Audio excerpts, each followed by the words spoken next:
What's up, everybody? Welcome back to another episode of the ANS podcast. I am your host, Alec Miller. You can find me on Twitter at AlecMiller0423. And I'm joined, as always, by the man, the myth, the legend. What's going on, man? You guys can find me at The Real Jesus on the Twitter sphere, on the Twitter machine. And that's spelled, as always, Jeezus. Absolutely, absolutely. And we had a wild weekend, man. Big time. We had Vettori versus Holland, that big fight card, which there were a lot of really good fights on that card. I genuinely enjoyed it from top to bottom. Which was an early card. I didn't even realize that I missed it. I had to watch it later. And then I watched WrestleMania Night 1 and Night 2, which was a lot of fun. Made me miss watching wrestling, so I might get back into watching more wrestling. And then we can break down the Kelvin Gastelum versus Robert Whittaker fight. The fight that's really, 2 years in the making? 3 years in the making? Probably almost? Like 3 years in the making, probably. I mean, we got Adesanya versus Gastelum because Whittaker couldn't fight Gastelum, so... Mm-hmm. Absolutely, and we're finally getting it this weekend. Cross our fingers that nothing happens tomorrow. But but so far so good. We're safe. So we'll be breaking down that card and basically seeing what we hope to see going forward over the weekend as we move closer to the big UFC 3 main event fight, which is Usman versus Masvidal, Namajunas versus Wei Li, and Andrade versus Shevchenko. And we got stuff to talk about with that fight, which we will dabble into. We won't go deep into it because we're going to wait to see if Rose puts her foot in her mouth one more time. So it's already happened twice, so she doubled down. So I texted you. I wonder how many feet she can fit in her mouth because she's already got 2 in there. Let's see if she can put more. But we're going to start with the amazing segment, which is what are we watching? Did I start last week? I think I started last week, so you can go ahead and start this week.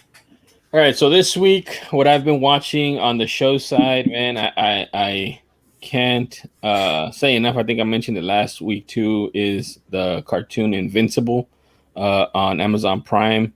It has gotten even better. Which I don't know if it was possible, but it's really good, man. It's a really good show. It's really interesting. It's funny. It's funny for a very mature show. It's from the creator of The Walking Dead, if anybody's into The Walking Dead. So it still has that kind of seriousness and also some levity in there as well. But it's a really good show, man. I can't recommend it enough. It comes out every Friday. I think it's 5 episodes in. I think tomorrow's episode 6, I believe. They when they launched, they gave you the first 3. Then it's been 2 weeks since then, so tomorrow's the 3rd week. As for the movie, I actually just watched one today. I mean, I've been seeing some other stuff, some documentaries, but this is an interesting one that I hadn't seen before. I can't believe I missed it. It came out in 2012 with Jude Law doing a ridiculous accent, but I enjoyed it. Very, very interesting movie called Black Sea. Have you heard of it? I don't think I have. I've never heard of it, man. And it came out on Netflix, and I was like, wait a second, it has Jude Law, and it has that guy. I forgot who the other guy is. Who's pretty decent, decently. Oh, it's the guy from Ready Player One. The bad guy. Oh, the bad guy. What's his name? The head of IOI. Yeah, I'm trying to remember his name. Dang it, I'm gonna be mad. I'm gonna look it up because I know he's in Bloodlines. He's in Rogue One. There you go. That guy. As soon as I see his name, I'm gonna get mad at myself. Okay. All right. Well, this movie, man, has a very interesting premise. It's a retired sub guy, which is Jude Law, and he's a mercenary now. And Ben Mendelsohn. Yes, him. That Ben guy. Mendelsohn. Yes. Okay. Well, so retired sub guy. I guess he had background. He gets fired or whatever. His services aren't needed anymore. But he's tired of living that life. So he's always wanted to find this treasure. And this treasure is apparently in World War II, Hitler was trying to bribe the Russians, and he sent over a whole bunch of gold in a submarine. And it just so happened that that was one of the submarines that was actually sunk. So now all this gold is at the bottom of the ocean. Only a few people knew about it, and somehow Jude Law's character was one of them that ended up getting some of that information, and obviously one of the only ones that can get it. So he gets together financing, he gets together a ragtag crew, and he gets together a piece of crap boat from probably the 1940s submarine. Hilarity and hijinks ensue. I'm just joking. It's not a it's not a funny movie. But it was just interesting, man. Interesting movie, interesting concept. I thought it was decent. It was a good pastime. I think it was like an hour and a half long or something like that. So I mean, I would recommend you watching it just to see a movie that you probably never heard of with two pretty marquee actors in 2012 called Black Sea. All right, sounds good. Sounds good. All right, for my show, I'm gonna go a little crazy. Not crazy, but not the norm. Um, I'm not the biggest fan of like reality competition shows. I love The Voice. Hmm. I love The Voice. I think it's one of the more genuine like experiences when you see like people like learning. I feel like it's actually trying to help the people who are on the show. It doesn't try to ridicule them. It doesn't try to. They're not just putting them against each other and competing. Like there's like an actual teaching concept and stuff. And I mean, I love seeing the personalities are great. Blake and Kelly are great on the show. I become a fan of Nick Jonas because of this show. And John Legend is good too. So, and I'm a fan of. I like seeing singers sing. I like seeing the intricacies and like what people how people do what they do because I can't sing to save my life. And seeing like some of the people on the show is like, how the hell can this person do this? Like it's insane. So I watched that. I'm caught up. They're all the way through the blinds and the battles. Now they're getting to the knockouts. So that happens Monday. So I really enjoy the show. That's one show that I go back to every season when it's on. Like start like a few seasons ago. I started it and just enjoyed it ever since.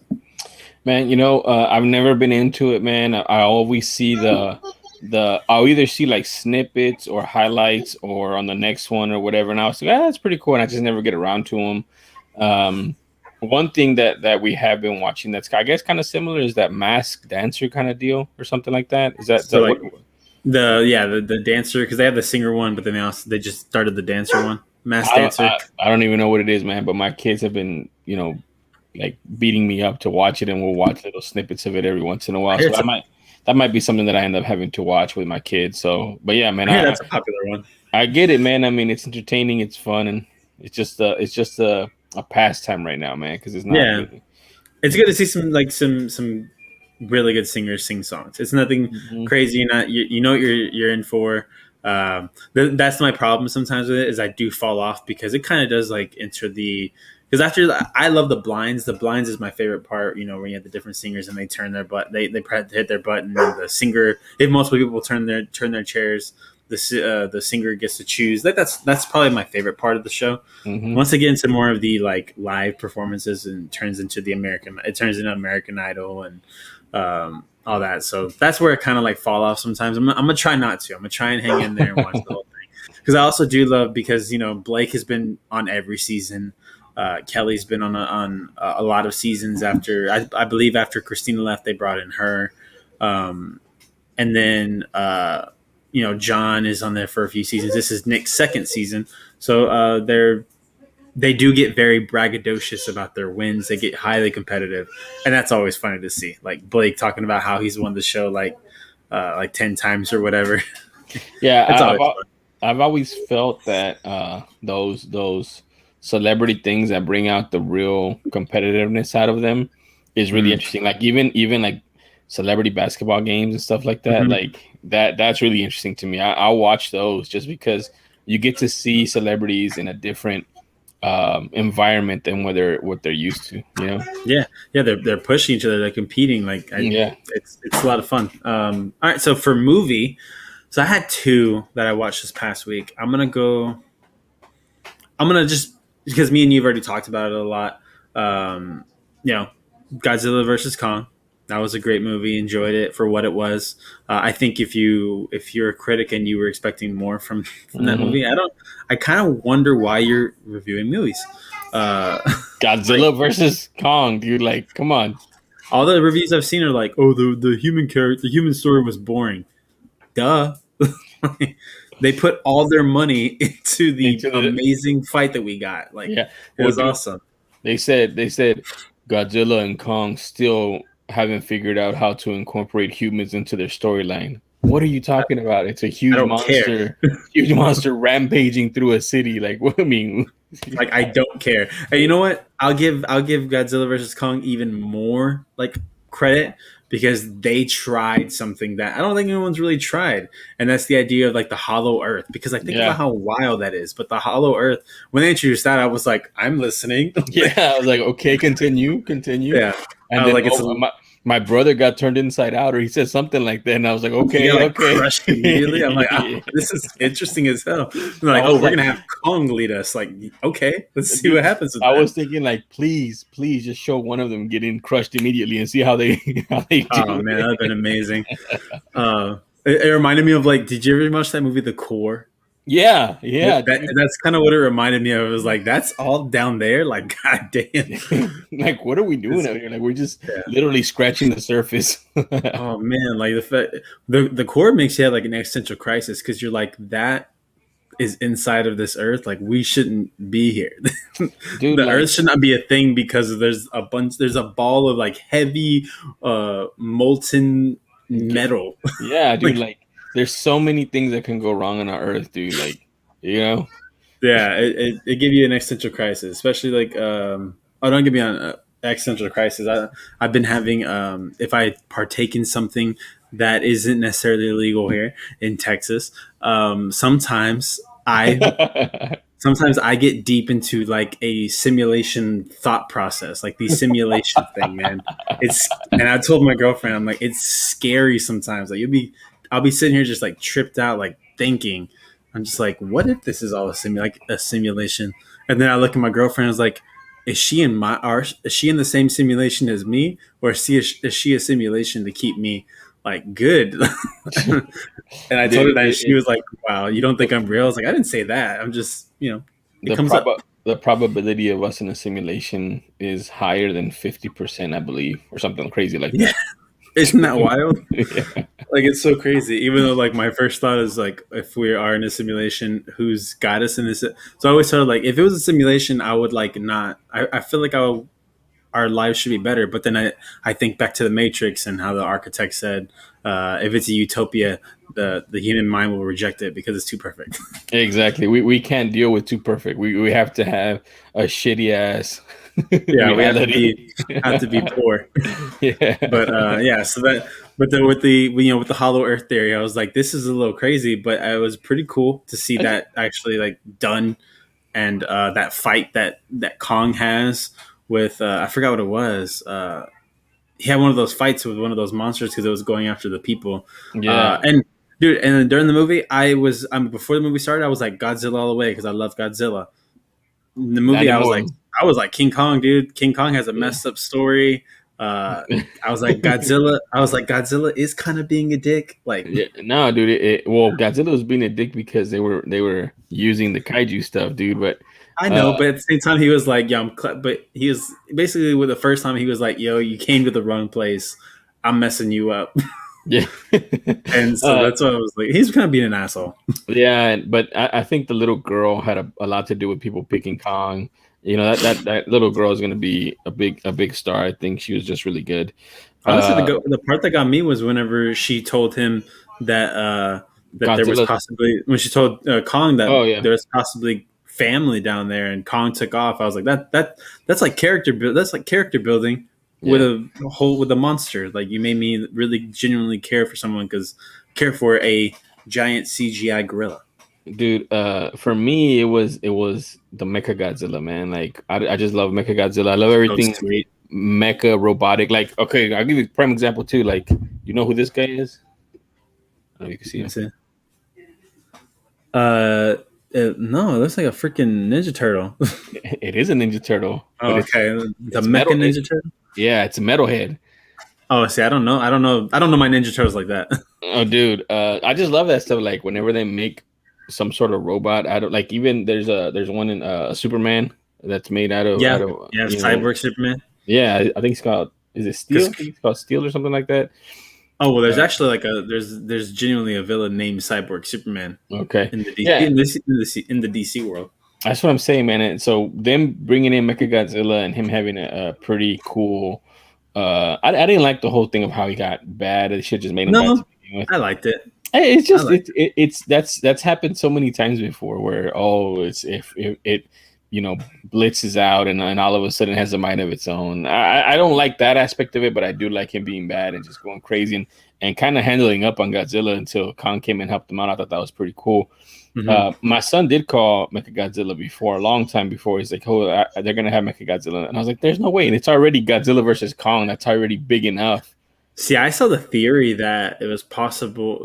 They mentioned Mechagodzilla in the theory, but their theory was that Godzilla wasn't the one who was Godzilla wasn't the one doing the like fighting Kong. That it was actually Mechagodzilla, and they made him look exactly like Godzilla, and that the government was going to try and have, or I guess not Monarch, but what was the other company that they were going to like have Godzilla, Mechagodzilla, like destroying cities just so people would turn against Godzilla. Oh man, that would be cool. That But what I was also, like, it I was just gonna say like it I wasn't like all about that because I was like that's like really like really different. That's really hard to do. Like how do you make it like exactly like you have to have like some kind of Mysterio type thing to make it look exactly like Godzilla. yeah, I was thinking when you said that that'd be cool if they did it that way, but instead they did it because they're trying to keep all the other monsters in line and they don't know where Godzilla's at and he's been gone for 5 years and they're worried. See, You know what that I'm could have saying? been yeah, that could have been a really good possibility That actually. would have Oh, been cool. they built him as a they built Mechagodzilla because Godzilla disappeared and maybe like I don't know Rodan because we just haven't seen Rodan yet. Like maybe Rodan like appears and tries to take him out. That's what I did love the ending because I was like uh, Godzilla and Kong. They were like I respect you, but they both gave that look of like, but if I catch you, if I catch you slipping one time. like, but if I see you again in the streets, we're gonna have to have this again. And I don't know who I'll take round two in round three. If I see you again in the streets and I have my special magic axe, not to be confused with Mjolnir, Yeah, it's on. the axe, the sweet axe, the sweet axe. That was also a key. Yeah. It was awesome. And then just one that I wanted to just touch on because I saw it when I was in like high school, but I just went back to it because I just watched Coming to America. Mm-hmm. I watched Harlem Nights. Mm-hmm. I love this. I laughed so damn hard in this movie. This movie is ridiculous and awesome. The fact that Eddie Murphy gets beat up by an old woman, I love it. That was the Dude, best part. Shot her, and he shot her pinky toe off. dude, I love it, man. Eddie Murphy's I mean, he was basically Chappelle before Chappelle, just a comedic genius. Yes, Just funny all around, and at the top of his game in the '80s, dude. It was ridiculous, dude. Like how much of a star he was, man. And then he just shut it down basically and started making Nutty Professor movies and Daddy Daycare movies. You know what I mean? what was the other one? Norbit. Norbit, yeah, yeah, dude. It's Ugh. crazy. It's crazy how it went from doing that to that, but I mean, it is what it is, and I don't know, man. I just think he like that run that he had in the '80s was crazy, dude. It's possibly what we would have seen from Dave Chappelle if Dave Chappelle would have taken that giant deal that HBO offered him. Like, there's a very big chance that Yeah, but the thing is that Dave Chappelle was really big on skit comedy, mhm. and he had tried his hand at acting before. I mean, he was in what was that movie, dude? That stoner movie that he came out in. How High? No, he was in Half Baked. Oh, Half Baked. Yeah. My bad. How High is Red Method Man and Redman? Yeah, he was in Half Baked, and then after that, or even before that, I don't know. He was in Robin Hood Men in Tights, Mm-hmm. which I thought that was a funny bit role, but he never did anything like that. He never did anything big to get him like that. So I mean, I don't know. I'd like to see what his career would have turned out in, but right now he's considered one of the greatest comedians Definitely of our time and probably of all time. Yeah. So real quick before we get to the next thing, Angel asked us, did either of us watch the Justice League movie? No, I can't. I can't do 4 hours, man. It's I can, but I have to. Like right now, dude, I'm so busy that I know if I start this movie, they're gonna like somebody's gonna interrupt me. So I'm mhm. I'm patiently waiting my turn until I get my 4 hours that I could sit down and enjoy the movie without having to get up and do something. It is on my it's like on my top to watch list. It Yeah. really is. But I just know right now I don't have the time for it right now. I honestly probably won't watch it until I find out. Like I'll watch it, but I won't. But it's more of like a.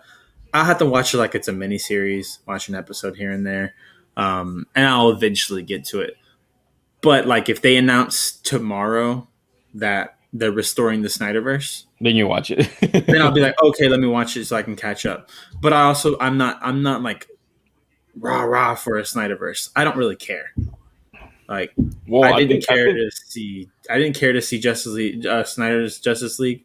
Obviously, like it's out. I do want to see. I'm interested, but I'm not. I wasn't one of the like release a Snyder cut because I was like, how much better could you make this movie? Whoa, dude! I mean, you know my circles that I travel in, man. As far as the Yeah. comic book community, man, and from what I've heard, it's Darkseid looks fantastic. that's what I'm saying. Like with the whole Dark Side storyline and all that, they really wanted. I mean, and one of the big names in the comic book community. Do you know about Variant Comics? Yeah, yeah. Over 1 million people on their YouTube, and they're at they're gung ho about restoring the Snyderverse and hashtag Warner Brothers restore the Snyderverse and all that stuff, right? Mhm. So that's a big name to throw out there, and if they were able to get this 4 hour cut, HBO to do this 4 hour cut and give them an extra $70 million, I mean, I don't think it's out of the realm of possibility, and they're not saying it just because they're not saying like just to say it. They're saying it because it is a better movie, and the other community that I've been seeing step up a lot is the writer and director community, talking about how you know the original vision wasn't met, and how it should be like a a cautious tale, to Mhm. make sure that you have enough control to be able to have your vision fulfilled, because the one cut to that cut is night and day, man. Supposed to be Mhm. night and day, two completely different stories, two completely different movies. So I've that's heard. why that's what I'm saying. Like, yeah, I get what you're saying, but I also think that we got a bastardized version of it, and so I'm trying to like wash it out and just see this movie new to see if it would have been a difference in my mindset with that movie. And Mhm. from what I'm hearing, I'm hearing positive things. So I have Yeah. cautious optimism. I did watch about I think I watched like a good like 30-40 minutes of it. So I saw the opening battle, which is kind of the same battle as the other one, but it's a lot better.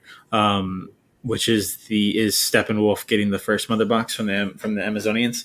Mm-hmm. And then I watched the Wonder Woman like introduction scene, and oh my god, that scene!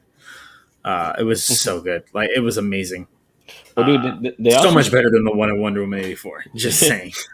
they also said that in that Steppenwolf, the new one, the new updated fight scene, that there's a specific scene taken straight from the comic books, and I think that's what a lot of people were saying. That was pretty cool as well, that he was able to do that.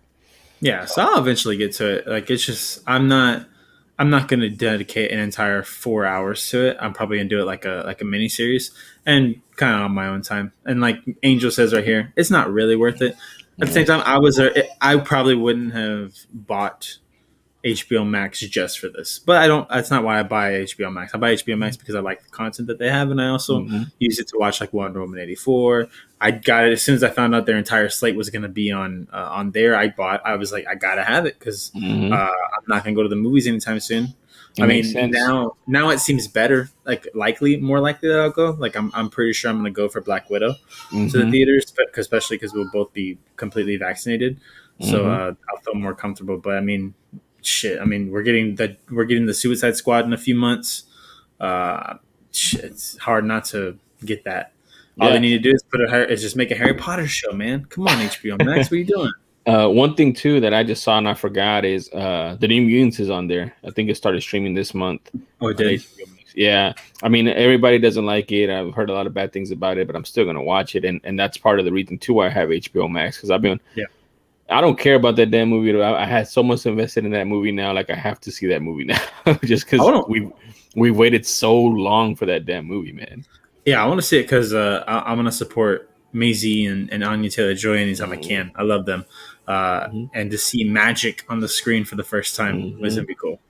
Yeah, Like that alone is gonna be cool. Yeah, it's already available, man. You can stream it now. I have to check it out. All right, well, let's go ahead and get into some WrestleMania talk, man. We kind of we talked a little bit before we got on the show, but let's talk about it right here. We open up with the WWE Championship, which is always fun. When they open up with a WWE Championship match, I don't know. It just seems like it's just a much different, like much better change of pace. And you got Bobby Lashley versus Drew McIntyre, two behemoths, and a lot, me included, were thinking, oh, Bobby Lashley's a champion. They took the belt off of Drew McIntyre to put it on Bobby, but I was like, they did this last year though, like because last year Drew McIntyre won the Royal Rumble before the pandemic. He didn't really get his WrestleMania moment. He still beat Brock Lesnar at WrestleMania last year, but it wasn't the same. So he won the title off of Brock Lesnar last year. They go all the way to about I want to say about like September and August. He loses the belt to Randy. The next week, when they do the first Thunderdome, which was the room full of screens, I believe, at Marlin Stadium. No, sorry, the Tampa Bay Rays Stadium, Tropicana Field. They had the TVs or the screens so that people could like get. I got sent a couple emails. I didn't get to do it live, but it's basically like you're watching on your computer and you're in the audience on the TV. They even have a thing where I think it says if you're away from your camera for 5 minutes, they kick you out and they put in somebody else. Wow, that's pretty cool. So then, and they had Drew in there, so you got like a genuine pop. So I was thinking like, oh, now we have fans at Raymond James Stadium. I believe it was packed. They had fans, so it's like, oh, they might be trying to really give Drew his championship. I mean, his WrestleMania moment. They didn't. I was surprised. They kept the title on Bobby Lashley. I'm happy about that. First, the second fully black WWE World Champion, and they're giving him a legit run. So I'm happy about that. That was pretty cool. Later on the night, you got Bad Bunny having his WWE wrestling debut, his match debut, and I was impressed, 100% impressed. He did so good. Did an awesome Canadian Destroyer, which isn't easy to do. So I was like, I even like yelled out. I was like, when he did, I was like, oh my god! Told my girlfriend like, that's not an easy thing to do. Like he trained his ass off. So hats off to you, Bad Bunny. He got the win over Miz, and there's no better person to have your first match against than the Miz. The Miz is one of those guys. He's a company guy. He's a safe worker. From what I hear, he's a great person. Like he's genuinely a good dude on the out of the ring, and he knows the business. He knows how to get eyes on things. Like he knows how to work in Bad Bunny's thing, and I knew that he was not going to have any issue getting Bad Bunny over. It's a perfect person to have your first match against. It was a tag team match, but it was mostly they gave Bad Bunny a lot of time in the match. And then of night one, the main event was Bianca Belair versus Sasha Banks. Awesome match. If you haven't seen it, go watch it. Genuine, like when you watch this moment between Sasha and Bianca Belair before and after the match, like that's what WrestleMania is about. That's why it was probably crucial for the WWE to have fans in WrestleMania. Was for moments like this, so it was pretty awesome. So a couple of things, man, that you mentioned. One, it's good to see Bobby Lashley doing well. He was in I think it was Strike Force, and he had a couple matches, and I mean he had potential. I think he got beat up one time because his endurance he's a hulking man, a big dude. Yeah, and he just had a lot of muscle on him, and he's another guy who had to cut weight. Yeah, it's just not that too. It's just that he's so he's so muscular, man, and muscles require a lot of oxygen, and it's just not a very good body type to have a lot of endurance in a fight. But he did well. I mean, he did well overall. So, but good to see him there, and like you said, have a legitimate run, which is always really cool to see. I mean, that's I think your praise of Bad Bunny is awesome, man. I think that it's good whenever somebody that's a fan that has made it to a certain level, and as you know, Bad Bunny is really hot right now, and he's a worldwide basically star right now. And he's about to launch his last world tour apparently, because it's the last world tour that he's going to have. So he's hot right now. It made sense for the WWE to kind of book him since he's a fan, and also it's really cool that he put in the work, man. He put in the work. You can obviously tell that he put in the work, and he did a great job with it. He rose to the occasion. He didn't shrink under the lights, and it's really cool, man. It's just really cool to see. Good for him. Hope they have him on even more, because I do know that it's bringing in a different type of audience, and it's bringing in a younger audience, because he's very big in the young community. And like you mentioned also before, when we were talking about this before we went live, I mean, he's a real basic brand ambassador for free for the WWE, because he's taking the belt everywhere. You said, like, he takes the belt somewhere. What would you say, on SNL or something? Yeah, he took it before he lost it. He took it to SNL and during his performance, and was like sitting there performing and holding the belt. So that's free advertising for the WWE. Yeah. How many people do you think were like, "What's that belt?" And looked it up online. Like, exactly. oh wow. Exactly. Yeah, exactly, man. So that's pretty cool. And then for the last thing you mentioned, Bianca Belair and Sasha Banks and their fight, their match. I'm sorry, and I mean, it's been crossing over to my feed, and again, I don't follow a lot of wrestling fans or wrestling talking people, figures, or pundits. I do follow some, and it's been bleeding over to me a lot, man. So it made an impact. I'm glad it did. I'm glad it was in front of people, even though we're having those issues still with the pandemic and COVID or whatnot. But it's still a lot better than it was last year. And eventually somebody's gonna have to step up and have live people. We do know MLB has live people, live Yeah, I'm going next fans. week. Yeah, they have fans. I mean, my buddy and my cousin went yesterday to the same game, the Astros game. So yeah, I mean, it's happening. So it's good. It's good that we're getting some sort of normalcy. It's good that, like you mentioned, that match had the people there, so you can see the pop and you can hear it, and they can get what they get out of having a live audience as well, because they haven't had it for so long. Yeah, and just one more point on Bad Bunny. When you have wrestling fans saying, "I hope that Bad Bunny sticks around," I hope X celebrity sticks around. You did something good.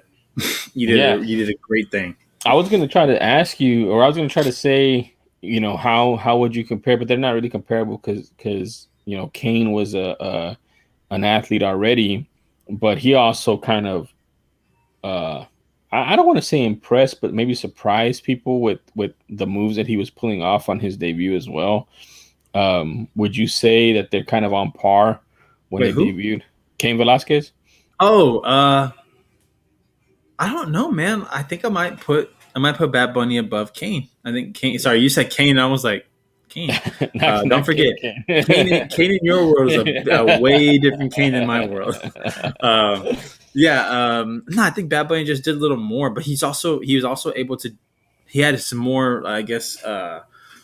He's able to do more because he's more versatility, because he's so much smaller. Dude, he's tiny, man. Yeah. He's not tiny. I mean, obviously he's probably bigger than me, but like compared to the guys in the ring, he's a lot smaller than those guys were. So whereas Cain Velasquez is a big dude, so he wasn't able to do as much. But I would have loved to see. I don't think they let him do as much. Cain Velasquez do as much. They let him kind of beat up Brock Lesnar. Then he got beat up by Brock, and then he kind of went away. So because where did he go? Kane. I don't know. Kane did some. He signed up with something. I don't remember. Well, I don't remember either. It wasn't. It wasn't one. Was it? It wasn't Bellator. No, Kane is not fighting. Kane is not fighting. Oh, I thought he was doing something. But anyways, yeah, it's just it was a lot better. But he was allowed to do more. That's what Bad Bunny is, a way bigger celebrity than Cain Velasquez.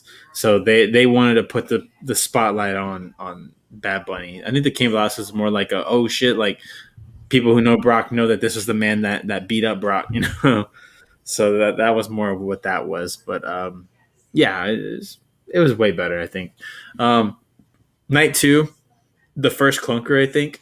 Oh, so there was also a female tag team match with a tag team gauntlet match where it's two teams. So there was four teams, two teams start, or no, there's five teams. Sorry, but two teams start. The team once one team is pinned, the next team comes out and faces the team that won that first match. They went all the way. And the winners were Natalya versus Tamina. Were Natalya and Tamina, and they got to fight Shayna Baszler and Nia Jax the next night. And I was like, "This is horrible. I wanted the Riot Squad to win. I don't care. I don't give two shits about Natalya and Tamina." But hold on, I was eating my words because the next night at WrestleMania, night two, Natalya and Tamina put on a hell of a match, one of my favorites of the night. Against Shayna Baszler and Nia Jax. I was genuinely surprised. I was texting with one of my friends. I was like, "What the hell is happening right now?" Like the crowd is. These are two women that necessarily like the crowd's never really given an F about.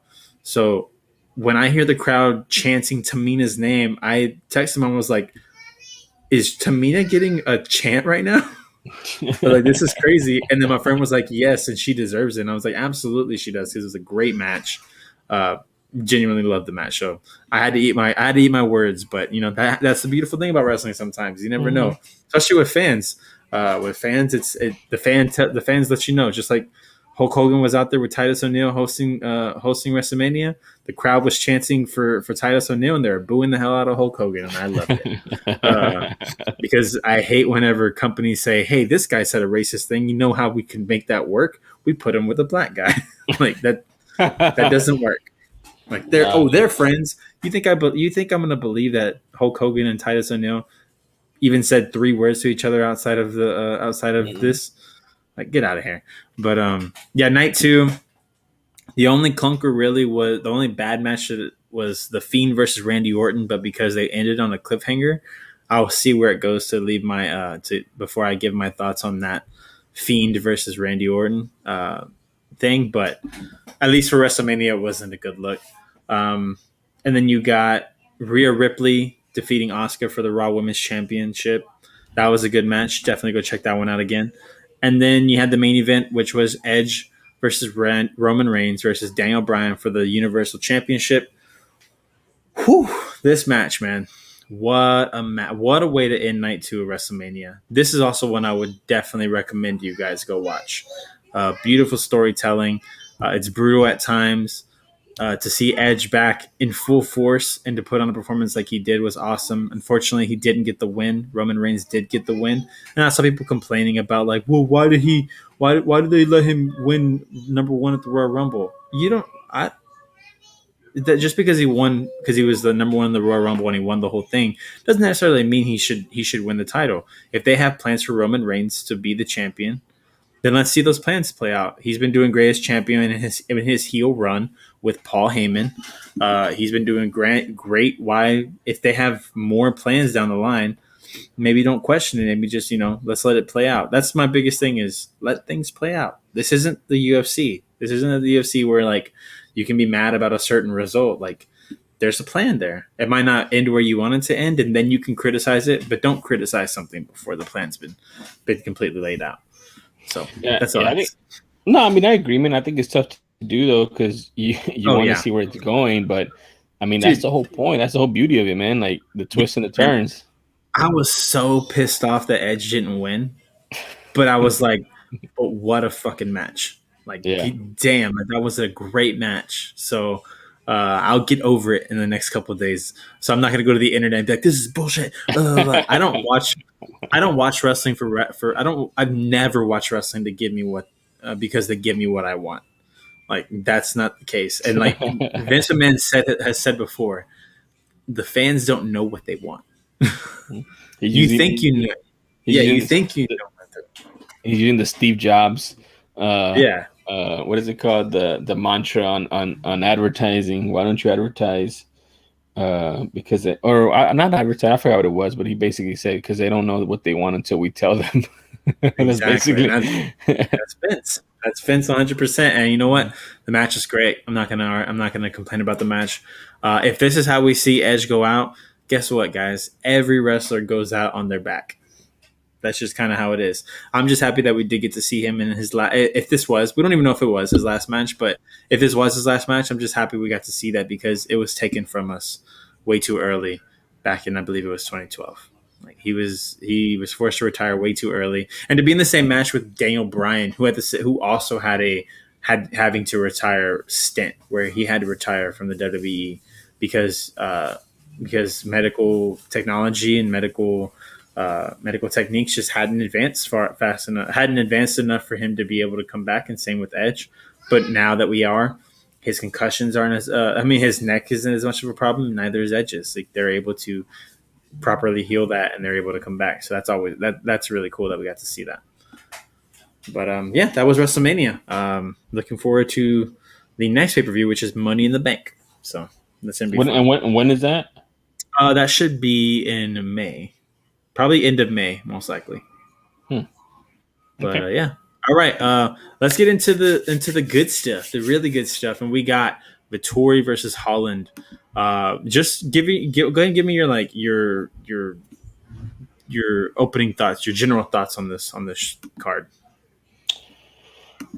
Well, one, it was early, so yeah. So I was out and about, but I think that for it being on ABC, I think that it was a really good card to introduce a lot of people to what the UFC is, and the different types of fights that we get. The grappling, the high level, the sometimes boring, but it gets the job done, and then the ones with potential power, knockout power. So I think it was basically a whole, like a good understanding of what the sport has to offer, and I think that's what we saw in there. Yeah, I think that's actually absolutely correct. I mean, you had some grappling with Dern versus Ansarov. You had the crazy knockout, very nice knockout by Marquez. Then you had a back and forth fight with Rodriguez and Perry. And then you got a fighter who's just trying to get to his next fight and win the fight because he has a possible championship on the line, which isn't a bad thing. So and even then, you got to see a little bit of action in there. Holland doing his thing for a little bit. For as little time as he was allowed to be on his feet, he did his thing. So I think this is one of those fights that I'm just glad to hear that Dana White didn't hate it. That's always a good thing. Yeah, he's not gonna keep down talking one fighter either, because that means he would have been doing it twice to Holland. But it's kind of interesting because he put himself in that, and he can't down talk him because he saved his fight basically. Yeah. By stepping in last minute, being a big name, trying to get a redemption. But the bad part about it is in the last fight. I don't know. You want to start talking about it, or you want well, let's go fight by fight. Okay. Just little things here and there. So first one, we got to see Impa Sangane submit Sasha Palatnikov. Very happy to see Impa get back on the winning side of this fight. Of the winning side, this was his first fight here at welterweight, right? Because he normally fights at middleweight. So interesting. Does he cut? How much weight did he have to cut for this? Does he fight at his natural weight at 185? Is that his more natural weight? No, man. You can see even at welterweight, he's huge for a welterweight, man. He's just very muscular as well. How the hell did he make 170 then? I don't know, man. I don't know how he did. I know DC was talking about it, and talking about I thought it was really interesting what he said, because I think you get a lot of insight into DC earlier in the fight when he thinks nobody's watching.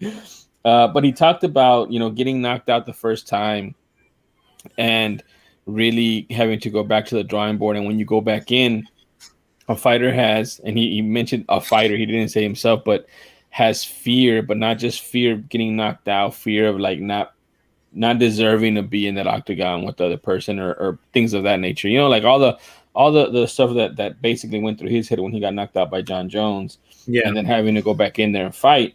And it's true, man. That was the first loss and the first knockout, and he was a highlight reel. And he's like, you just keep seeing it over and over and over and over and over and over. and you just kind of want to put it behind you. And the only way to do that is to face your fear and go back into the octagon. So Mm-hmm. it was really good, man. Really good a fight for Impa Kasangane, and really getting back on the right side of the ledger and continuing his impressive streak that he has. Now doing it at welterweight, I think it's going to be a lot better for him at welterweight than at the middleweight division. Hey man, like I brought this up last week, but I'm gonna bring it up again. Don't forget one of the biggest highlight reels like of MMA highlight reel knockouts was the Anthony Pettis kick off of the cage, knocking out Benson Henderson. I know Benson didn't stay in the UFC for as long, but I would maybe argue that Benson might have had a better UFC career than Anthony Pettis. Like he was a champion. Mm-hmm. Like he had some great fights. Like just because you got highlight reel knocked out on a fight on a thing, and it just happened that Pettis became that guy of doing crazy stuff. But let's not forget the Superman punch that knocked out Wonder Boy. That probably will never happen again. Like it happens. I mean, it doesn't necessarily mean that you're a bad fighter. You could have a great just because Joaquin Buckley did something that you'll never see ever again, and good on him. He caught the kick. He caught one of Platnikov's kicks, and he immediately like wrestled him and was like, "Nah, you're not getting a chance to do some crazy stuff to me right now." Yeah, and I forgot somebody said it recently. Maybe one of the fights I'm forgetting, but they basically said if you've been in this game long enough, it's bound to happen to you. Like it's just bound to happen. I'll give you another prime example, but maybe from a little bit earlier. Robbie Lawler got a highlight reel knockout against Nick Diaz early in his career. I mean, he was like 21 years old. I mean, look at the career he's had. He became champion like 10 years after that, almost 12 years after that. So It happens, man. It happens, but it's just how you pick yourself back up. Absolutely. I think this is a great way to do that. Like you said, people give someone another highlight to look at of you. Like now when maybe when you type in Impa Kasangane, the first thing they're going to see is submission win over Platnikov. So looking forward to seeing his career going forward. Next fight, light heavyweight, Da Un Jung and William Knight, man. William Knight, if he just had no answer. And this shows you when you have and you could tell he was frustrated. Like I don't know if he was a little beat up. He had his nose broken, I'm sure, from some of those shots. But when you know you're probably better on the feet and you just have no way of keeping them standing, like it's one of the most frustrating things as a fighter and as a fan. Maybe just like I want more. Yeah, maybe a little foreshadowing for a fight later on in the evening.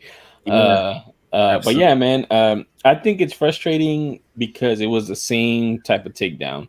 And I have not seen something like this happen in a very long time. Usually at that level, a fighter will make, or at least at the very least, a corner needs to be able to make the correction, the adjustment in between round 1 and 2 at the very least, if not round 2 and 3. Because if it's the same thing, it's the same setup, the same angle, the same leg, he was doing everything the same, and he had, I think, 5 of them of those type of takedowns in the fight.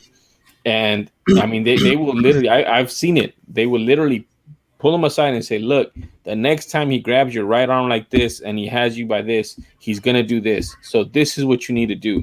Yeah, do whatever you need to do, but get to this point, get to this angle." And at the very least, you're not getting taken down by that. Maybe he turned it around into a different judo throw or something else, but at the very least, you didn't get taken down by the same takedown. So it was very frustrating to watch. I wanted to see more on the feet, but again, the same thing. Jung Da Un, he didn't want to lose, man. He didn't want to lose, and he knew where he was, where the path to victory for him was on the ground, and that's what he did. Yeah, man. No, it's tough to see, but hey, this is the game. You gotta have ways to stop that from happening. It's plain as it's just plain as that. You have to have some way to stop that from happening if you don't want it to happen. Because guess what's gonna happen in William Knight's next fight? Someone's gonna try and take him down the same way too. Now, but like look at Ngannou. Ngannou just had that where he got basically a clinic put on him by Stipe. Stipe went back to that and he showed from the get go, like you're not doing it. It's not going to happen. So Not anymore. it's possible to be able to make that adjustment. You just got to put in the work. So Mm-hmm. you know what to do, William Knight. Next fight, really good fight here. I would say a tough one. I'm surprised this one also wasn't like really a split decision, but Saldana versus Jordan Griffin. This is one where Saldana had a very quietly good first round. And then Griffin had a great second round, and then it was kind of Up in the a air for toss the up. third Yeah, it round. was a toss up, man. Great fight from both guys. I like both of these guys. I do. I don't want to see either one of them lose. I love Jordan Griffin's nickname, the Native Savage. What a great Yeah. nickname. But this is a good fight. I don't think neither guy lost anything. I'm not sure if any guy gained anything either, but Yeah. neither guy won. Neither guy lost anything. I in mean, this they fight. gained some bumps and some bruises, man, because it was a pretty exciting fight. I don't know, man. I'm gonna go back and watch this fight again. I think I had Griffin winning. Same, dude. I did I, too. I just had him winning, and then when I saw the end, I don't know if you noticed, but Saldana didn't look like he won. Like he felt he won. I think he felt he lost. So I think Think you felt he escaped? yeah, I mean, basically, I mean, I'm sure he's gonna take that W and keep going because Oh, he yeah. did have a pretty good first round, and then the last round he did get on top for a little bit, but ended up on the bottom, which was dumb of him. But still, Mhm. I don't know, man. Very close, very close. But it was very entertaining fight. Yeah, when Griffin was able to get on top of him in that third round at the very end of it, I was like, I think that might be the lasting picture in judges' minds. But it wasn't, and it went the other way. But very good fight from both guys. Here was the first split decision, probably the only split decision. Hunter Azure and Jack Shore. This is a great fight. Jack Shore and Hunter Azure put on a hell of a fight. Both guys looked really good on the feet, on the ground. The scrambles too. Yeah, great stuff. Neither guy was accepting anything. One guy gets taken down. They didn't accept themselves getting taken down. They were, like you said, scrambling to get out of. And those are the kind of ground fights that you like to see. Is when both guys are trying to get out of it, not trying to just accept what's happening, kind of like William Knight did, or just not be able to do anything. Also, good fight. I think I had Jack Shore in this one. I don't even know if necessarily I would have. I was kind of surprised by the split decision, but not like crazy. It wasn't. I didn't feel like, oh, there's no way. Yeah, But it was a good fight. I had Jack Shore winning. Was this the fight? I think this was a fight where the corner was really good in the first round with Hunter Azure and just said that was a close round, but let's just say you lost it. So you lost that round. You got, and I was like, man, that's good. That's what you like. If it's close, let's assume you lost, and let's go from there. So that was pretty good. That was a good fight, man. Yeah, no reason. There's no positive to saying like, oh yeah, you won that round. Like, why would you just? It's close, so you lost. Yeah, But I had Shore winning too, though. All right. Next up, possibly maybe his last fight in the UFC, Jorgen De Castro and Jairus Danho, and Jorgen De Castro. Man, talk about a fall from grace. Wow, like I still can't believe it. This guy went from leg kicking his way into the UFC, knocking out Justin Tafa in very quick fashion, to I believe it's now 3 straight losses, 2 of them by knockout. Yeah, man, and this one was ugly, man. Like I didn't see it live. This is one of the ones that I missed. And I didn't see. Bad. I didn't see the next fight either. I didn't see McDessie fight either. I got back into it with Holtzman and Gamrot, but when you told me and I went back and I saw it, I was like, oh my god, dude! Like the worst possible way you can lose is how you lost when you needed to win, and at the very least. Like go 5 or go 3. Go 3 rounds in a tough decision loss or a split decision, or even if you win, but they give it to the other guy.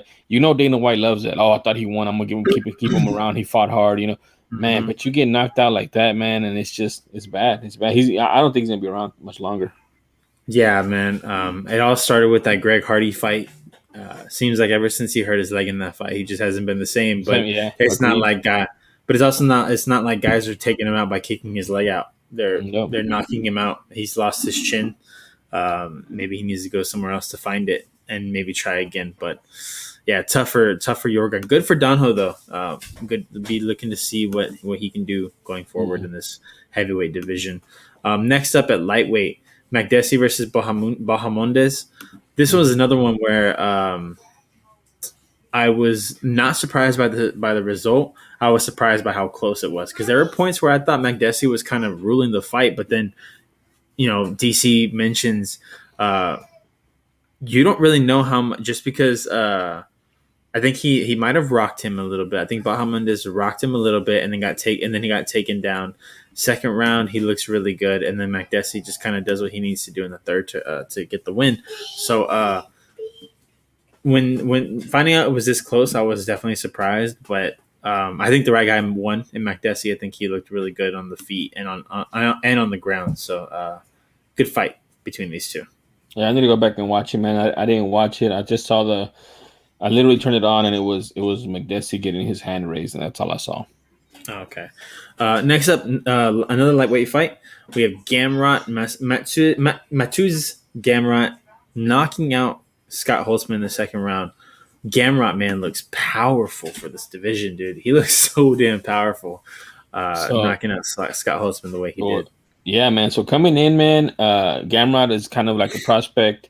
We know he has massive power. I still didn't think he was going to be able to knock out Holtzman. Holtzman is durable. He's a tough guy. He only got knocked out by Dariush because Dariush caught him off guard with that spinning spinning fist, but he actually caught him kind of with the forearm right over the bridge of the nose. And that's what it took. And whenever I see knockouts like that they don't see coming, and it's somebody that's durable, I chalk it up as to it's because they didn't see it. And the one that you don't see is the one that knocks you out every time. So I was like, man, Gamrot's not gonna be able to knock him out. He's gonna punish him probably, and he's probably gonna win, but he's not gonna be able to knock him out. It's gonna be a tough fight for him. And lo and behold, he knocks him out, dude, and knocks him out in pretty impressive fashion. So big win for Gamrot, and big, like, in my mind, like, I definitely want to see more, and I think he has a lot of potential in that division. Absolutely, absolutely. It was definitely a good knockout, and Gamrot want to see him going forward again too. Me and Hamby say that a lot, but I like seeing these guys come off of like after big knockouts what they do in their next fight. Mhm. Next up, another one that I was really like this one I was really looking forward to because as we know, Jim Miller is the lightweight gatekeeper. He is the measuring stick for if you're ready or not to get the top 15 guy. And with Jim Miller, you don't necessarily need to come out here and have a spectacular performance. You just got to show that you can hang. Really, I think Mhm. you got to show that you can go 3 rounds with the guy as good as Jim Miller, as smart as Jim Miller is. We know how good Jim Miller is, especially on the ground. If he gets you on the ground, it's scary sometimes. We've seen him tap. We've seen him tap out guys that had huge upside. Look at Roosevelt Roberts. Huge upside taps him out very quickly. So this is kind of. I'm happy that we got to see this from Selecki. We got to see a drag out fight that he grinded out and got the win, like really handedly. Like he shows some dominance on the ground. And when you can kind of do what you did like that, when you can do what you did to a guy like Jim Miller, you're ready. I think you're ready. I agree, man. On top of that, it was like a very workmanlike performance. Like, he knew what he needed to do, not get overwhelmed, win by any means necessary, and kind of show that you're the better fighter and that you're past a Jim Miller type, Mm-hmm. and that's exactly what he did, man. And good for Selecki. Jim Miller didn't lose a lot in this. I mean, we know who he is. We know who he is by now. He fought a tough fight. He just didn't have the tools or the speed or the power necessary to beat Joe Selecki at this stage in his career. And I've said this before, man. Jim Miller is past his prime as a fighter, but he's tough as what do they say? Tough as dollar steak. You know what I'm saying? Like, he's not gonna go anywhere. He's gonna keep fighting, and he's a good fighter. He's a good fighter. So as long as he's willing and he doesn't slur his words and he's not getting KO'd ugly, Yeah. I'm gonna be up to see him fight.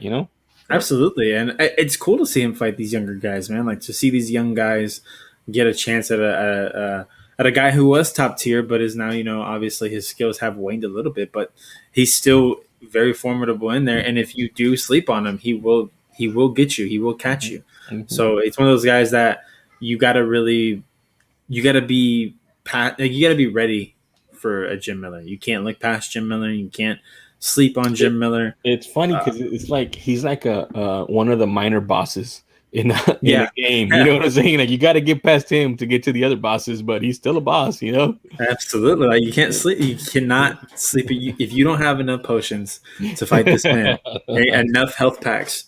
You are not going to get past him. And just like he just had enough, man. He really did. And like I said, this is kind of something that we wanted to see from Selecki. We've seen him with spectacular knockouts, really good knockouts. But I wanted to see him go 3 rounds, and not just 3 rounds on the feet, but 3 rounds grinding, 3 rounds of hard work that they were both putting in. So good. It was a very good fight, and it just looked like Jim Miller was just too small for Selecki. Selecki Yeah. was a big body on top of him.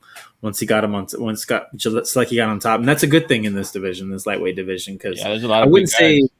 yeah, there's a lot of big guys, big powerful guys. So you got to show that you can at least, if there's a smaller guy, you can at least lay on them for a little bit. So that's good. All right, before we get to the main card, I'm going to take a quick break to go to the restroom. If you want to go ahead and kind of get everybody ready for the Perry versus Daniel Rodriguez fight while I'm doing that. Sounds good, man.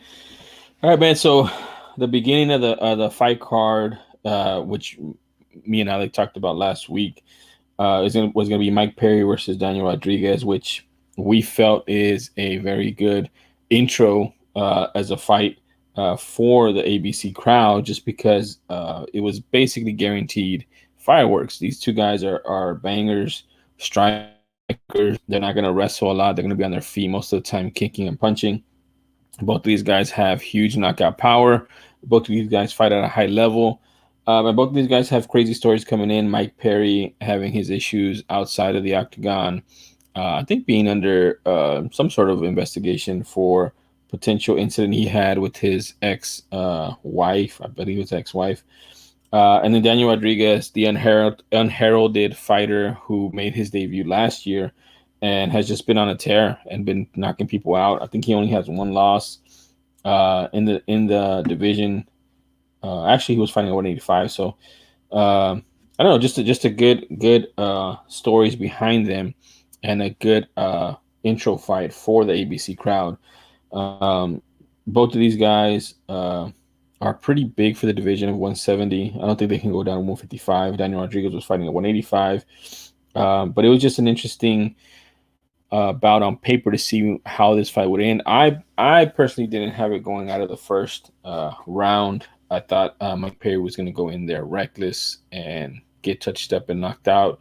But I'm also starting to see that people are not underestimating Daniel Rodriguez anymore, especially now at welterweight. At 185, he kind of looks slow, but he had very, very great timing and very good traps.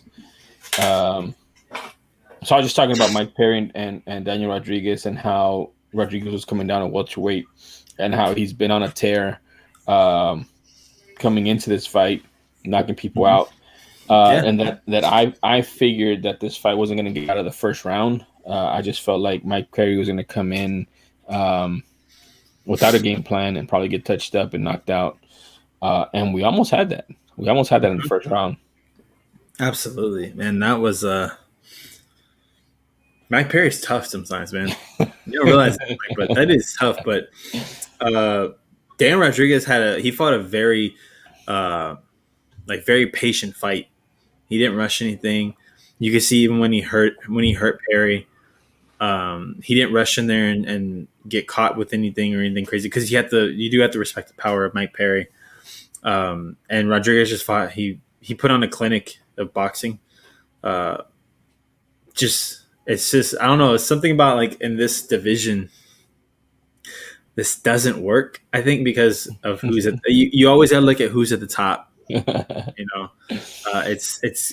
a division ruled by Usman, Covington, and those guys, man. And I just don't know if Dan Rodriguez. We haven't seen it also though. Like we haven't seen. He did do some grappling. I think. Mike Perry was doing a little bit of grappling, and he's not a pushover by any means. But um, I just want to see him against one of these wrestler guys and just see him try to get taken down to see what he can do. Because I like Dan Rodriguez a lot. I want to see him succeed, but it's hard to get excited about somebody when you haven't seen them against the fighting style of the champion, the top guy. Yeah, and this is a bigger story, I guess, as well. I agree. Whenever you see people fight, you're like, okay, they were just standing. This was made for ABC because it was two strikers. It's two strikers going at it, and I'm sure Dana White wanted a highlight reel knockout to start the broadcast to get people talking about it. Almost got it. Almost got it. But like I would say this: any striker going up against Usman is tough, but I would give them a better shot if it was in a bigger octagon, because that small octagon favors wrestlers. We've seen it. We've seen it this past year that they keep fighting in the small octagon. It favors wrestlers. So how would it be if you have a Masvidal fighting Usman in a bigger octagon? And I also think that these guys, MMA hasn't been used to it. UFC hasn't been used to it. They're not used to it. In boxing, they negotiate the size of the ring, man. Mm-hmm. Mayweather was notorious for it, man. When he was the smaller guy, he wanted the biggest ring that they would allow. Yeah. When he was the bigger guy, he wanted the smallest ring he can have so that they couldn't run away from him. Yeah. And I feel like that's why too some of the tarnish is on Mayweather, because he dictated so much of the fights that it was almost leaning towards him before They the were bell handicaps. even rang. Yeah, before the bell even rang. Now these guys, if I'm Masvidal, man, and I'm fighting Usman, I'm saying, look, man, I'm fighting him in a big regular octagon, the regular one, not the small one. We already fought him in the small one. That was last minute. Now you want me to fight him? I'm gonna fight him in the big octagon to give himself. Are they doing that in? Because I believe it's in Jacksonville. Yeah, if it's anywhere outside of the UFC Apex, it's gonna be the regular octagon. Yeah, so we should get the regular octagon right here for Usman and Masvidal. And we're gonna see how much more work Usman is gonna have to do to try to get him down. And if it lasts 5 rounds, Usman was worried about Covington's gas tank, man. Yeah. So if it lasts 5 rounds and he's working harder trying to get those takedowns against Masvidal, we might see some late potential fireworks between Masvidal and Usman. Yeah, man, and I'm telling you, I mean, 5 rounds in against, and you're tired. I don't think really Masvidal's the guy that you want to be across the octagon from, like, especially like he's just willing to throw a random ass flying knee. Yeah, dude. Yeah. So I mean, I guess like Usman's not dumb enough to do that and go immediately for a takedown. Usman can stand. He does have a little bit of a standing game. It's not as good as Masvidal's, obviously, but he does have one. So we're not going to see a repeat of the Askren situation.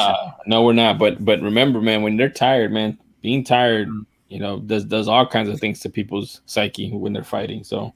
Very true, very true. But yeah, this is good for a good one for Daniel Rodriguez. I do kind of maybe this was his gatekeeper. Maybe it's time for him to try to get one of those top 15 guys. Actually, let me check that out real quick. Yeah, I didn't even mention one of the performances of the nights went to Gamrot. So congratulations, Gamrot. I do like to point these out every fight card because I like seeing people get paid. I like seeing people get their money. So he's $50,000 richer, so good for him after that. So I'm going to go ahead and pull up the rankings real quick so we can look up the rankings of the UFC welterweight division. Who's at the bottom? Because I have a feeling like it's going to be very, very striker heavy at the bottom. So we have Robbie Lawler, but I believe Robbie Lawler's already lined up to fight somebody. Sean Brady, Bilal Muhammad, Li Jianglang, which would be a good one, and Jeff Neal are the bottom 5 of those guys. Dude, Jeff Neal is a tough fight. That'd be a good fight. That'd be something that we could see him maybe have to show a little bit of a different skill set because Neal, is willing to get down and dirty if he has to. So that'd be a good one. That would be definitely be a good one. I'm I only say Lee Jiangling because that dude's got heavy hands. That dude's so That strong. yeah, that would be a good fight as well. I wouldn't say Bilal Muhammad because I think Bilal Muhammad is underranked now after Hmm. what After he's that been able to loss, do. Yeah. But yeah, dude, any one of those two that we mentioned, Jeff Neal or what did you say, Jiangling. Jiang Ling, I think that'd be a good fight for Mr. Daniel Rodriguez, and that's really good, man. I mean, to go from where he was at last year, making his debut, Hmm. to now, I think that's pretty cool. Yeah, I mean, and he is 34. He just kind of have to go a little bit faster. He's got to put a little bit of an accelerator on his Mhm. career. Also, I like the. I don't know why I like that. I like the tattoos that he has The around here. Yeah. 1986. No, the like kind of squares or hexagons or octagon. I don't know what they are, he but has he has they're the cool. octagon cage on the Yeah, top, and he has I like that. 1986. That I like the See, I 1986. like the cage. All right, let's get to the next one, man. Women's strawweight. Nina Nunes, new last name. Nina Nunes. Formerly Uh, Ansaroff. formerly Ansaroff, fresh off of her new child. Congratulations to her and Amanda. Taking on Mackenzie Dern. And I texted you immediately after I watched this fight. And I said, do we have to start looking at Mackenzie Dern as a legit threat to the strawweight title? And you said yes. And I agree with you. I who would have thought after the very first fight that I ever watched her saw. I mean, obviously you saw more of her, but Mhm. I ever saw her fight was the horrible fight where she couldn't get anybody down. She couldn't get the girl down. I think it was. I want to say was it Avila? No, it was what's it Avila? No. It was hold I'm up, gonna look hold it up. up. It was Hibas. Hebas, yes. Yes, against Amanda Hebas. She was not able to get her down, doing a lot of the laying on the ground, waiting for the girl to come get you type thing. And all that shows is that you're not comfortable standing. Is that basically it shows your hand. Yeah, Mhm. you're basically telling them what you want to do. You want to be on the ground, but wasn't able to take her down. Had a very bad showing against her. Comes back against Hannah Cyphers, takes her out with the advice. So I think it was like a heel hook. Mhm. Uh, Beautiful, very fast, but very unexpected. I would say because Hannah Cyphers was one of those girls that was kind of having really good success, and then ever since the Dern loss, she hasn't had any success. Now and then she takes out. Dang it, I just had it pulled Randa up. Marcos. Random Marcos. Now, who? There's one more before this, right? Or was Vima Jandiroba. Janjiroba, yes, and that one was the one that I was very impressed with because she wasn't able to do what she normally did. She The three had to three round fight. fight. Yep. She had to fight 3 rounds. She wasn't able to take her out quickly, and she looked really good in those 3 rounds. And she improved on the thing that everyone was criticizing her for, which was the stand up, which was the fact that she wasn't able to get the fight where she wanted to get. We're not seeing that anymore. With Janjiroba, she showed, I'm willing to fight you. I'm willing to stand with you, and I'm going to hit you with some stuff because she had Janjiroba on her back heel Mhm. that entire fight. And then in this fight against I wanted to say Anstrop against Nunez, um, going to the ground and first of all showing some really good stuff on the feet, but then going to the ground and dude, she like if you want to learn how to do jiu-jitsu, just watch the Mackenzie Dern tapes because she's an artist on the ground. Yeah, man, she's a high level jujitsu practitioner. I've mentioned to you before that she's probably one of the most decorated women jujitsu in MMA right now. Mm-hmm. Um, Maybe even both men and women. Besides Damian Maya, and I think there's another guy too that's really. Probably Oliveira. No. Homeboy Gracie, Ice Cream Oh, Crown, Ice oh, Cream Crown. So Crow Gracie. those are like the three top jujitsu practitioners in the UFC. And so that's what happens whenever you get somebody at a high level like this, and they're able to take the fight down where they want to. They're gonna submit you. Like it's rare that they won't be able to unless you really know what you're doing or you really know the setups. And so by her kind of fixing her striking to where it's just enough, to have people have to worry about it and then not focus on the takedown, it makes it tough, man. I mean, Damian Mhm. Maia has made a long and successful career out of just having enough striking to get people down. And that's exactly where Mackenzie Dern is at right now. She has just enough striking to make people worry, and then she's able to get inside and time it and get the takedown. So once I felt she got to this level, then I felt she was going to be a threat to the title or to a title run. So she's done good, man. She's been improving. I feel like they talked about it too on the broadcast that she's focused, and before she wasn't focused.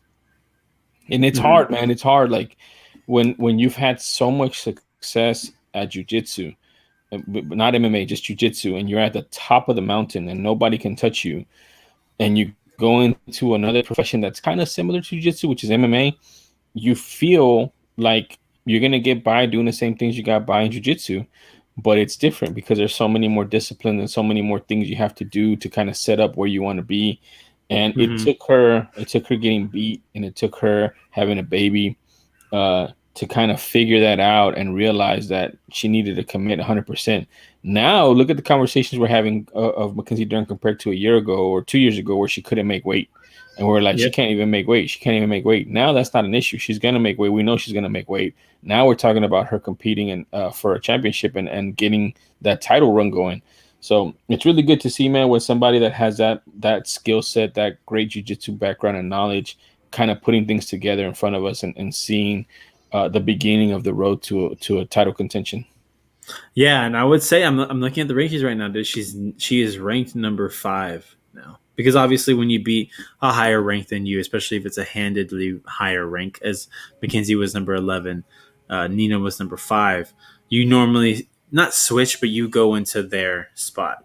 So now Mm-hmm. she is number 5, and the only people above her are Carla Esparza, Yan Xiaonan, Joanna, and Rose. As we know, Rose and Whaley have their fight coming up. Joanna, we haven't heard nothing from Joanna. Well, No, again, she's been tagging that she's retired, man. So yeah. So there's that. A great fight would be because I do think she needs one more. A great fight would be maybe a Carla Esparza or Yan Xiaonan, but two yeah, very different fighting styles. if she fights Carla, she's gonna win. She's gonna win. She's just a It's gonna bad go matchup. immediately to the ground. Yeah, it's just a bad matchup for her. And she's so much bigger than her too, I feel. The other fight against what was her name again? Yan Xiaonan. Against her, that fight, that fight would be a good fight. Yeah, and that's a great showing because that's who's at the top tier is Whaley, Rose, Joanna, all stand up artists, all stand up fighters that can go 5 rounds. We just saw it with Joanna with Joanna and Whaley put on a classic, Mm-hmm. a fight that I think we'll be talking about for the ages A in long time, man. MMA, between them and entirely stand up. So to get some kind of work in with a girl like that, and if she goes 3 rounds or maybe a 5 round, that could possibly be a 5 round main event if Dana's feeling dangerous, and like we said, we're not sexist here or anything, but Mackenzie Dern is very marketable. She's a great talker.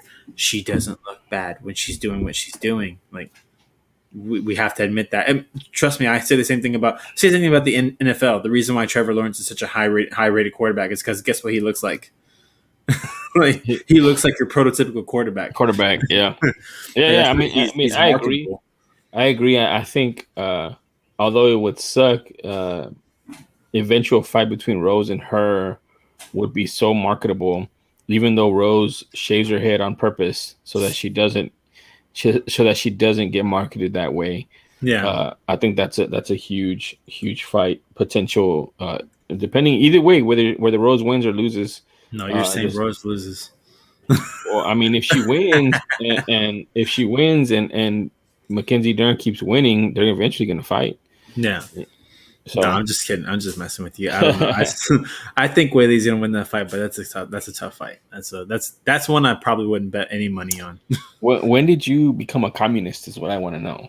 pesos. The the day the day I watched Whaley fight, it immediately turned me. I was like, It was like that. It was like yes, that. red all the way, red till I die. Nah, I'm just messing. Me But yeah, too, man, man. I love seeing this from Mackenzie. Like, it's similar to, I mean, what we said with sorry. So what we're saying with, I feel like Ngannou is going to be the, the guy that we talk about when it comes to like working on your things just so you're enough to win, enough to succeed, and that's what McKenzie's done. So I would love to see her next fight. It seems like she is, and like you said, she has no problem making 115 anymore. Uh, so good on her. She's showing high level work on the ground. When Amanda's in there, like telling you, like, damn, like good shit, like, like Dude, that's a good thing.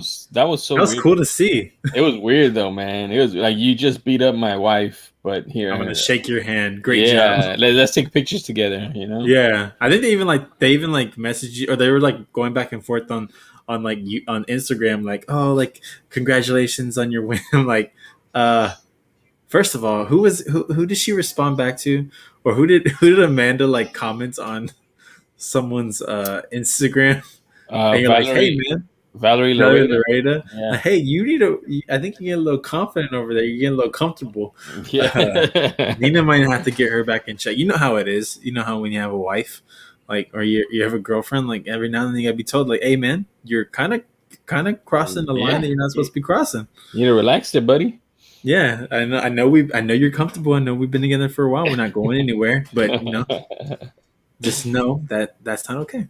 And Amanda seems to be stepping out of line, at least on Instagram. But with Mackenzie, it was cool to see because it was like, it was, to me. I know it was probably like more sportsmanship than anything, but to me, it Mhm. was more like like someone giving props. Like, damn, like you are legit. Like keep doing what you're doing. To see a great like Amanda Nunes talking to Mackenzie, I'm pretty sure she probably felt the same way. Mackenzie, she probably was like, yo, I got the attention of somebody. Let's keep doing this. So, Yeah, yeah. I yeah. mean, I think it was respectful all the way around. I just think it's weird. I don't think. I mean, you see that sometimes in the male side of the equation. It's Mhm. rare, but whenever the coaches respect each other and they respect each other, like I think I even see it happen. I saw it happen with Lyoto Machida when he beat up I forgot the guy's name, but he knocked him out, and it was sad because they were training partners at one point, and from in the lead up to the fight, he kept saying, I gotta look up the guy's name, but he kept saying that he wasn't afraid of him. He wasn't afraid of him, but it was so obvious Yeah. that he was afraid of him. And it was coming out that Lyoto was kicking his ass in training before he left. Damn. so I forgot his name and I gotta look him up. But after that fight, when he got knocked out and he woke up, there was all hugs, they took pictures together or whatever. It's somebody that he had a fight. Yeah. And it was an opportunity for him, so they had to do it. Just point out, Mackenzie Dern did get the $50,000, and I just want to point out she's gotten a couple of these. She has gotten a couple of these I want to fifty keep her happy, thousand man. dollars. That, and I mean, and we've talked about how much easier it makes it to be able to practice what you're doing. Like when you're set financially, it makes it easier to give your all to Mark to your Munoz. craft. Mark Munoz, okay. The guy's name was Mark Munoz. Yeah, like you're able to, because I'm not mistaken. She's gotten a couple. She's gotten at least one more of these. I can't find it, so maybe I'm wrong. Maybe I'm talking completely out of my ass. No, Um, I think she has. I mean, she has some great submissions. One thing I will say though, man, is and I'm curious too.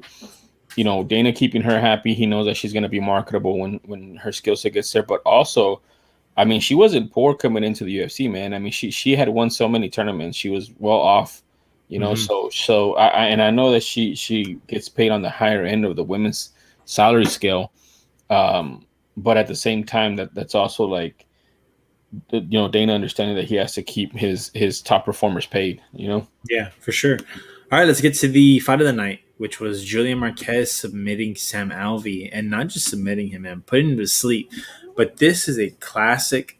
This is a classic, like, example of power leading to a submission. because it was the power that led to this. Alvey was out on his feet, man. When Alvey stumbled twice, I Mhm. was like, ref, call the fight. Like, I don't think he's awake. I think he's in. That's instinct. Yeah, that's basically like he doesn't know where he's at. I was like, man, he's gonna go to sleep right now, but he did, Mhm. but just in a different way. But that first round, man, that first round was pretty. I mean, Sam Alvey pretty. looked comfortable Yeah, it was a pretty even round. and going down to 185 too. Like, because Sam Yeah, Alvey's normally fighting at 205, so dropping down to 185 and looking not horrible yeah. for that first round. And he was tagging Marquez too. Like he was getting his licks in too. Like he was getting hit, Mhm. but he was getting his licks in too. And when he got his licks in, he got respect from Marquez. He was like, okay, I can't just do what I want to do and bully this guy because he was faster. Marquez was faster. Mhm. Um, but man, the way he put him to sleep, dude, and that submission, like you said, the power leading to it once he kind of had him out on his feet and then he led to it. And it was weird. Obviously, he didn't have the best setup for it. He was just trying to go for it. And you can see, and they talked about it too, that Alvey was trying to tap out, but it was too little, too late, man. And, Too and late, just man. not only that, man, but it just we take it for granted too because we're seeing these two guys go up against each other at the same weight, same background as far as mixed martial arts and training and stuff. Mhm. But I mean, if you're dazed and this guy is choking you, like he's strangling you, you're gonna go to sleep fast. If you're not putting up a Yeah, fight because you're wobbled or you're not all there, you're gonna go to sleep. So absolutely. that's exactly what happened. Yeah, and like I said, my biggest issue with Marquez was how much he was getting tagged. You gotta at least cut it down a little bit. Like, you cannot get tagged as much as he did. I think, and with guys like Marquez who have power like that and can have these like drag out fights, um, they probably take for granted that aspect of fighting, and it probably takes like a really bad knockout to learn to, hey, maybe I shouldn't get hit as much as I do. Dude, Um, it always it's happens like that with them. They just feel that like, okay, I'll hit you and you hit me once, and we'll see who goes down. And it's usually going to be you. More Mhm. than likely it's going to be you until it's not, and that's when they're like, Yeah, okay. And I think prime example, Mike Perry. Mike Perry's been like that for a long time until he got his ass handed to him a couple times, and then he's like, okay, now I can't. There's always bigger fish in the ocean until you run across them in the octagon. So yeah, yeah, I agree, dude. His defense needs some work. for sure. But they both got the 50,000 here for fight of the night. Kind of surprising. You normally see a complete fight, a 3 rounder or a 5 rounder go get the fight of the night bonus, but this fight they get the fight of the night. The next fight's actually a little bit surprised that they didn't get it. Agreed. Um, but we'll get to that right now. And the featherweight division, Arnold Allen and Sadiq Youssef both making their long-awaited return to the UFC. They took basically the entire year off. They both fought, I think Arnold fought in January. Sadiq fought in February. So both these guys kind of had the same amount of time off. Arnold Allen, man, came in looking crisp as hell. This guy, my my only issue with him is he's not necessarily getting the finishes that I want, but dude, he is putting on clinics when he's in there. He is high level striking, like for sure. And in this featherweight division with a bunch of high level strikers, you need that, man. So let me look at the rankings real quick for featherweight. Um, so right here you have Arnold Allen went up to 8, whereas Sadiq Youssef went to 12, which isn't bad. It's not a horrible fall. Still below Burgos, who's in a fight in May. So there's that. I think Stevens is fighting coming up soon, same as Ige. So they could possibly fall below him. But yeah, I mean Arnold Allen looks so good. I want to see him fight next week if I can. Like I want to see him fight again. Man, it was such a good fight. But it's also a high level. Both these guys are high level. I think it said a lot too for Youssef, um, Mm-hmm. because he was able to stand in there and hang with them. And Allen has some good wins, man. I was going back over his wins right now. He has a win over Gilbert Melendez. He has a win over Amir Damn. Marokani. And that was like Wow. 2 or 3 years ago. And that win has kind of aged a lot better now. Um, so he and we've known he's a contender. We wanted to see him fight. He just hasn't been very active lately. This is a big win Was for him. he wasn't really able to either because I mean he's from the UK. I know the Yeah. UK's rules were a lot more Well, strict than he they could were have over gone here. to Fight Island. He could have gone to Fight Island, man. I mean, But I mean, maybe he didn't feel confident. I don't know, man. Maybe yeah, he just yeah. No, maybe he wanted there could to be a lot try of this stuff. whole thing out. Yeah, there could be a lot of stuff, man. We've seen over the course of the year some guys have bad fights at Fight Island just because it's so different. And I Um, mean, that's fine. He didn't take a loss. He just didn't fight. Now he has this big win, and we want to see more. We want to see how far this guy can go at featherweight, man. He's a big dude. He's a big dude for featherweight, man, and he has crisp striking, and he has endurance too. So we'll see. We'll see. yeah, and this is number 10 versus number 11, and now Arnold Allen makes the big jump to number 8. Sadiq drops down to 12, and there's so dude. The thing about the featherweight division is everyone's kind of lined up. Everyone's kind of Yeah. on a trajectory to fight each other. Hmm. Because you think about it, we have Ortega and Volkanovski. They're going to be doing the Ultimate Fighter, so that's going to be pushed for a little bit. You have Max Holloway's kind of just waiting for a partner Yep. because Zabit and Yair are on a track, but for some reason it keeps getting pushed back. There seem to be some kind of issues with who Yair involves himself with. It's causing him to not be able to fight in the UFC. And then you have Korean Zombie, who I think Korean Zombie and Calvin Cater are like kind of the next guys that need to fight somebody. They just announced Zombie. They did, and I can't remember who it was. Please tell me who it is. Hold on. It is Dan Ige. That's right. That's going to be a crazy fight. Like, think about like Ige has so much to gain from that fight because he is lower ranked, way lower ranked. Ige's 9, Korean Zombies 9. I mean, number is 5. So that's a big jump if Dan Ige wins. But I don't see Korean Zombie dropping 2 in a row. Yeah. Um, Dude, Especially because he looked. I think he just looked off against Ortega. Like he Ortega just just couldn't. Ortega was just beating him to the punch, man, and he did it the whole fight, which is hard to do. So that's that. But I don't take anything away from Korean Zombie. I feel like this is a tailor made matchup for him, and he's gonna bust up Ige, man. I'm looking up to see if Calvin Cater has anything lined up, and it doesn't seem like he has anything lined up at the moment. Uh, he does have a lot to prove though after that loss to Max Holloway because remember everyone was touting him as the best boxer in the featherweight division, and Max Holloway was absolutely destroying him, especially in the fourth and fifth rounds. I think it was the fourth and fifth rounds where Max Holloway realized I'm faster than him. I have a better technique than him. I don't have as much power than him, but that I don't need to because I'm seeing like it looked like Max was moving in slow motion, like Yeah, man. oh no, sorry, it looked like Calvin was moving in slow motion and Max saw everything. Like And nope, then he started throwing elbows. He's like, I don't mm-hmm. have enough power, but if I throw my elbow, I might be able to knock him out. And Yeah, and it was that's just actually like, I mean, it's so meta, dude. Because what is Calvin Cater known for? For knocking out you know Jeremy Stevens with with that that big nasty elbow, elbow. and he gets that turned on him, dude, and he can't do anything about it because he's moving in slow motion. You know, Yeah, it's a very it's crazy because it's also not a championship fight, and Max has been the champion for so long or was for so long, but it's almost like a defining moment in Holloway's career. That fight, man. yeah, and I think we have to see how he responds to it. Uh, Hold on, I'm starting to see something. Here we go. Yeah, you gotta kind of see how he responds to it, and that's why maybe a fight against Arnold Allen would be a good fight for him. A good fight for both of them. Gives I think there's win-win from both guys. Arnold Allen's kind of on the rise, and if Cater can, I don't even think Cater right now needs to have a knockout. I think he just needs to go in there and just have a good fight and prove that he belongs in the top of that division.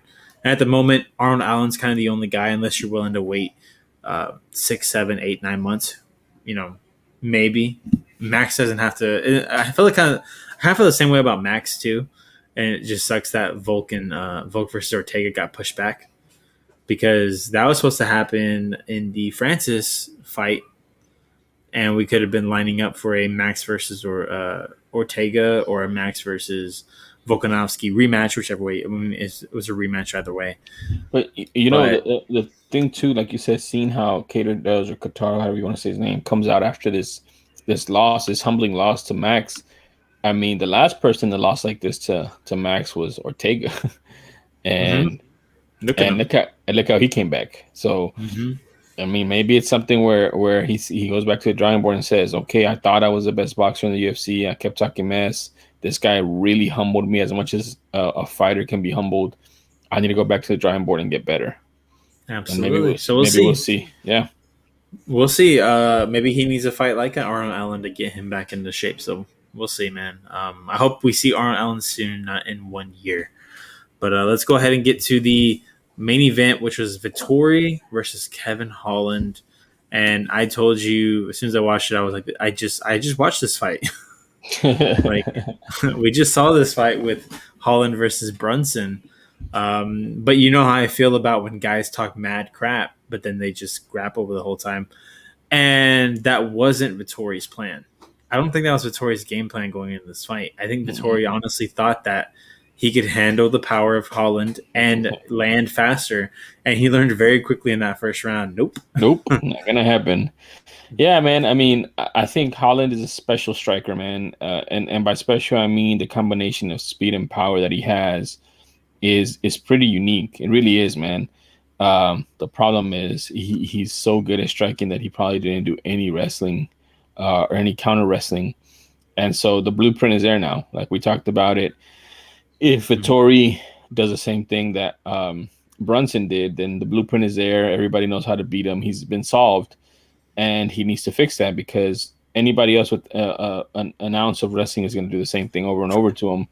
And you said we've seen this before. We actually saw it like 3 times because I don't know if you saw the Bellator fight, but it was a Bellator fight between Bader and Machida, and it was the exact same thing, man.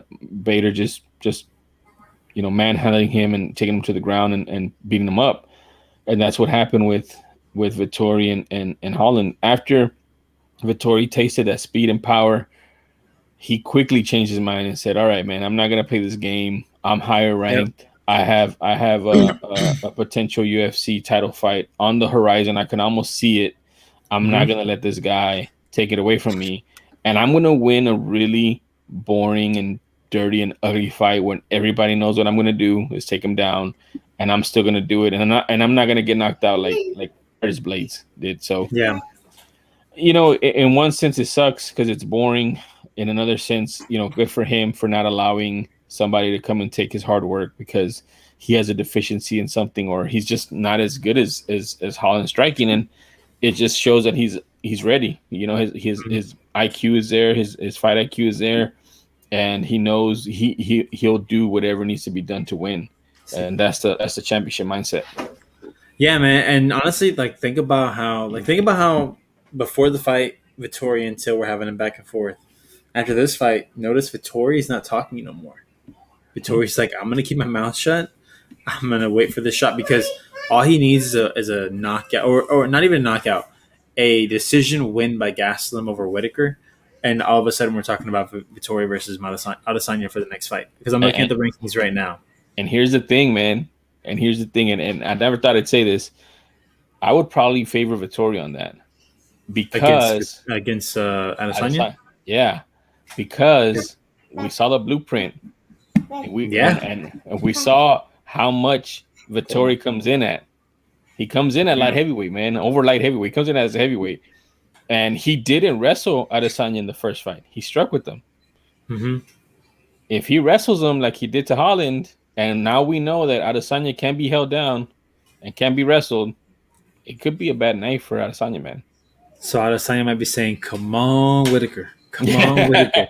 let me beat up Whitaker one more time before I But have. hey, we might be saying same thing as we are now after this fight. We might be singing a different tune after next week, after Saturday, because we might see an incredible version of both Gastelum or Whitaker. Because if Gastelum goes and like submits Whitaker, I'm gonna be shouting Gastelum versus Adesanya or Gastelum versus Vettori or something. Like he might be Adesanya might be left the hook if Gastelum can get a really good win over Whitaker. But if Whitaker knocks out or even like submits Gastelum, I don't know if he can. I know he's bigger than Whitaker, but he might not have the ground game similar to Whitaker because I'm sorry, similar to Gastelum because Gastelum seems to just kind of have taken his ground game to a whole nother level. He took that submission by Hermanson like personally. Yeah, that's exactly what it was. Yeah, he's like, this is never happening again. I'm never getting submitted this fast ever again. Man, you still got Cannonier. And Cannonier's just waiting. I think Cannonier's just chilling.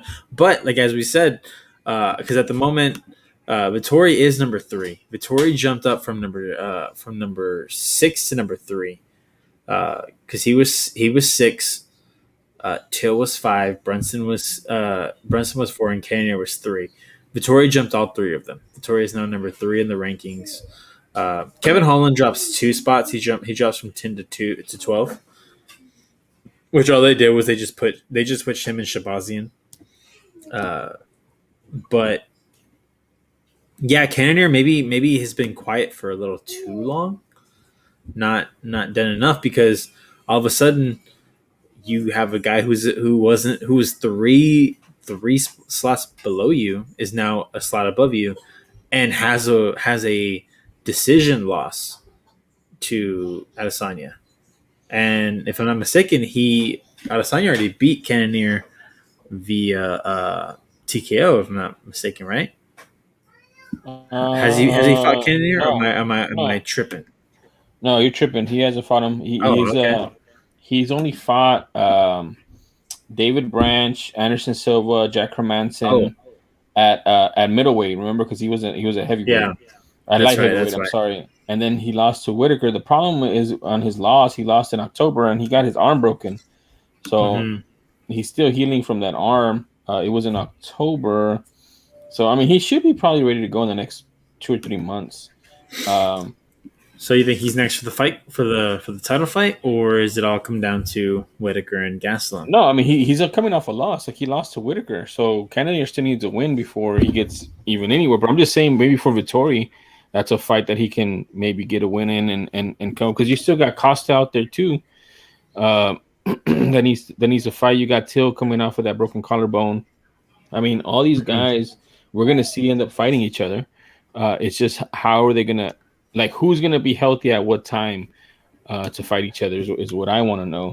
And again, it's also matchups. Like, if you were to put Gastelum against Vettori, I would favor Gastelum in that fight.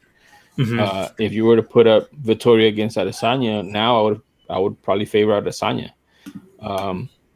You know what I'm saying? Like, it's a matchup game right now. I hear what you're saying. So I mean, the middleweight division has gotten very interesting because everyone's kind of moving around. There's so many moving pieces going on, and in the more exciting divisions, we're going to see that. We're going to see that in the featherweight division. We're going to see that here in the middleweight division. So we'll see what happens. I mean, there's so much riding on this Whitaker Gastelum fight. I don't think people are thinking about that enough. And we're going to talk about that right now because this is our little preview before we head out. And that's Whitaker versus Gastelum here at the UFC Apex Saturday night. I believe the card starts at 7. It is 9 p.m. Central. So it's kind of a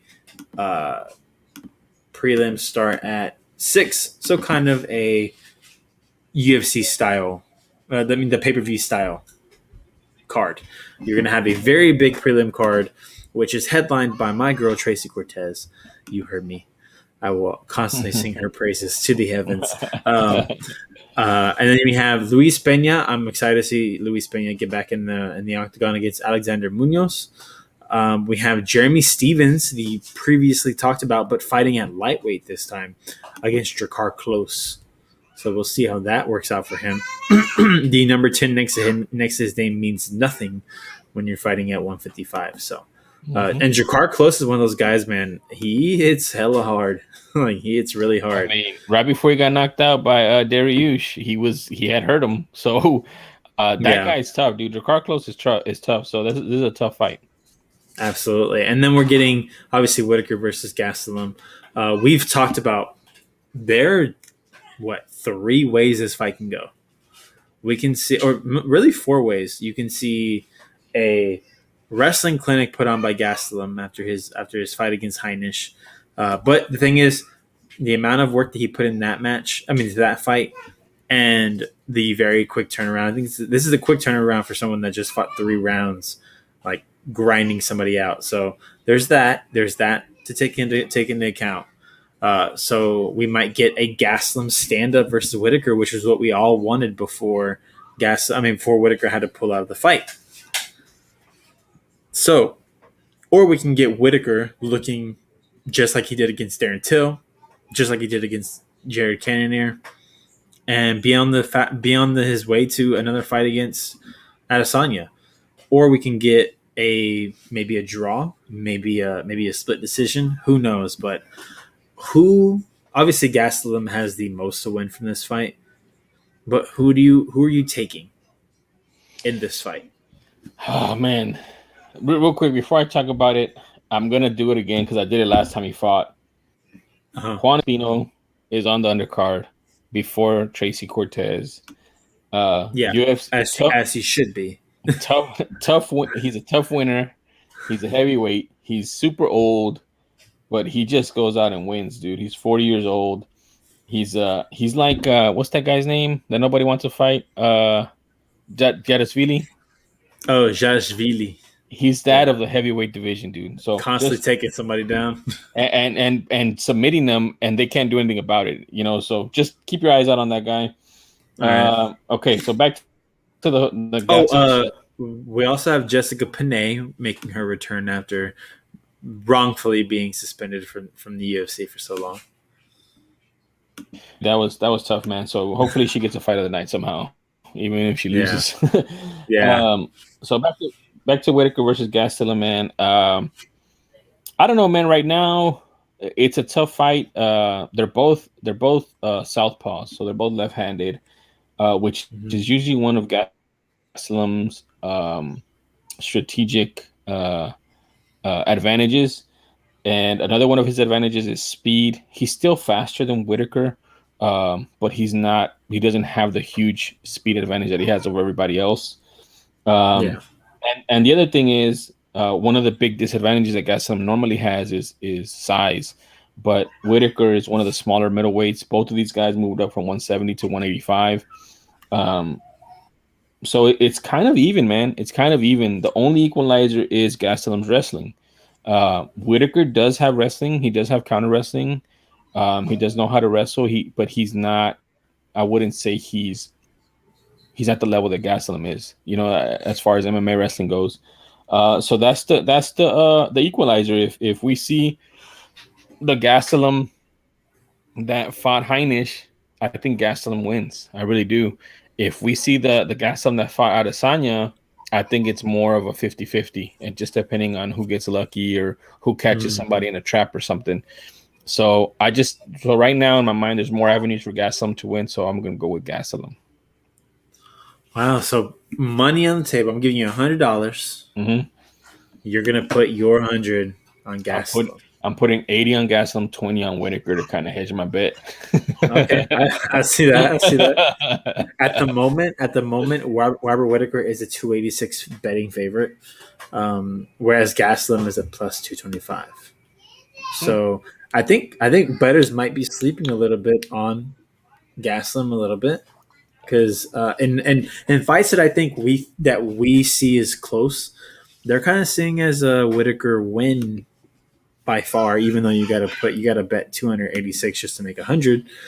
But you only got to bet 100 to win 225.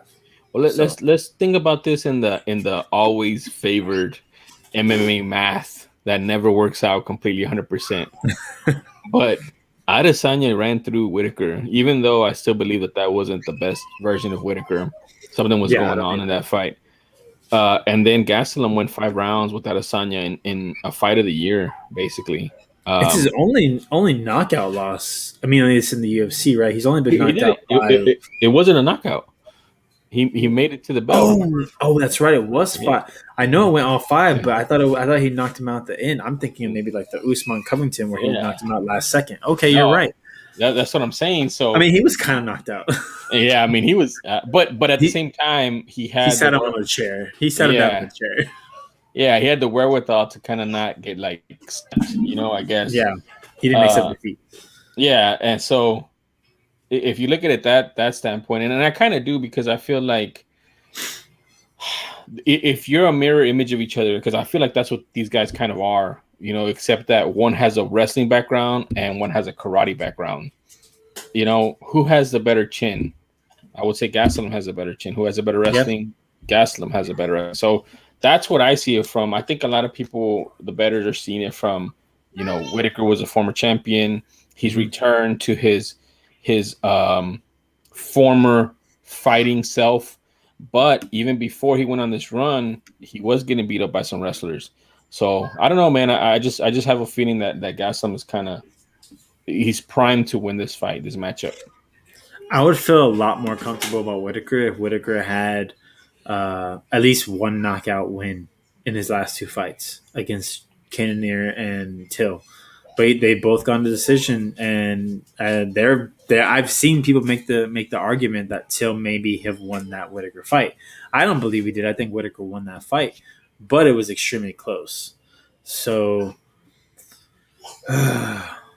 yeah, I think I'm gonna go Gastelum, man. And I think I might be betting with my heart a little bit because I want to see Gastelum get to that peak again. And I'm being selfish. I want to see that. I want to see that fight again. Over the title. Yeah, I want to see that again. Do you not? Like, come on. And now with the added little blueprint of how to beat Adesanya. Yeah, but you're gonna get the big octagon against Adesanya. That's true. That's absolutely true. That's gonna be on the road somewhere, not California. It's gonna be on the road somewhere. So. Yeah. So yeah, man, I definitely want to see it. I definitely think we'd see a completely different fight from Gastelum, and that's interesting, man. Like it's weird because I really do my best not to have recency bias, but he just looks so bad against Jan, man, and I don't see him changing that up a lot because he's such a kickboxer, he's such a striker that I don't see him being able to overcome a lot of heavy wrestlers. You know what I mean? Like, there's going to be some wrestlers that are just going to... Vettori, I feel like we're just going to put him on his ass, for 3 rounds, 5 rounds, and just beat him up, dude. So I don't know, man. It's just tough. I want to see what Adesanya is coming up after this big loss. And if it's against Gastelum, man, that'd be a great fight. Hell yeah, man. I'm looking forward to this fight so much. And like you said, it's hard not to think about what Jan did to Adesanya.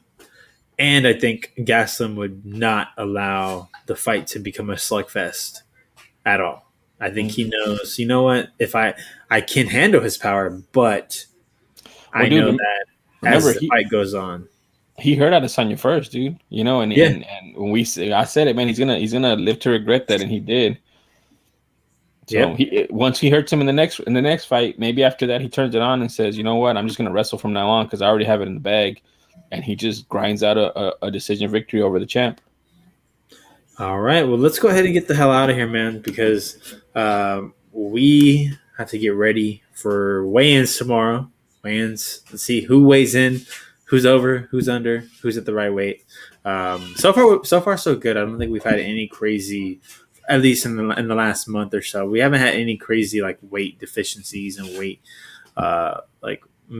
failures. So I'm kind of expecting that too. So yeah, we'll see. I'm just really excited to see my girl tomorrow, man. I'm really excited.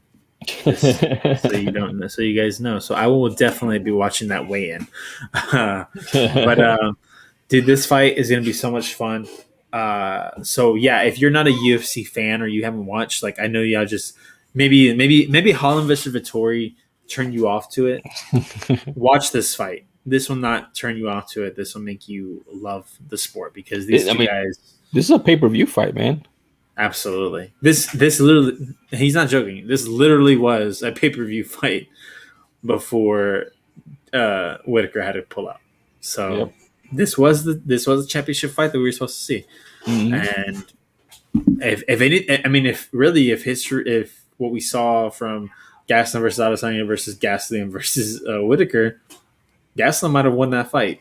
Yeah, dude. That's the thing too, man. I feel that Gastelum beats Whitaker, man. All right, so we're going with the Mexican here. We're not. We don't like Aussies. That's the worst. We don't like Aussies. Both of these guys are likable guys too, man. So it's not like, you know. They really are, and I think why I'm rooting for Gastelum so much is when he said, "I'm not a gatekeeper. Like, I'm not a gatekeeper. I still have everything I can give." And I don't know why, I just love that, like where he's just like, no, I'm not gonna like let the UFC put me into their hole and have me fight up and comers like Jan. I mean, Heinisch was a good fight for him because Heinisch needed one of those fights, and so did Gastelum at the same time. Now Gastelum has really all the like, no, I'm not. If he beats Whitaker, no He's more, back at no the top. more. Dude, Yeah, there's Gastelum's 29 years old, dude. He's not a gatekeeper. He's not, man. And I love seeing these like young guys, man. I really do. I just hate whenever they're kind of talked down on in terms of, oh, well, they've had a bad couple fights, so they're this and that. But Gastelum has reinvented himself to make sure that's not ever said again. So I don't know. I think I'm gonna put my money on Gastelum. I'm gonna put my money on Gastelum. Do 80-20. That's right. Let's go ahead and get the hell out of here for the ANS podcast. Thank you guys, everybody, for joining us live. If you're watching us on the rewatch, please put down in the comments below who you have for next week's fight, which is actually the big pay-per-view card. So give us your predictions there. Give us your predictions for this if you're watching before, if you're watching after. Give us your thoughts on the fight. I want to see some action in the comments. There's not been enough action in the comments, and I want it. So this is your call to action. Go ahead and do that in the comment section below. Like, subscribe, all that good stuff. Go to my Twitter, AlecMiller0423. I tweet out not a lot, but when I do, I'm meant to be heard. Like, you need to read it. So, and then follow Jesus at The Real Jesus. That's spelled JeeZus. Do you have anything you want to plug, my friend?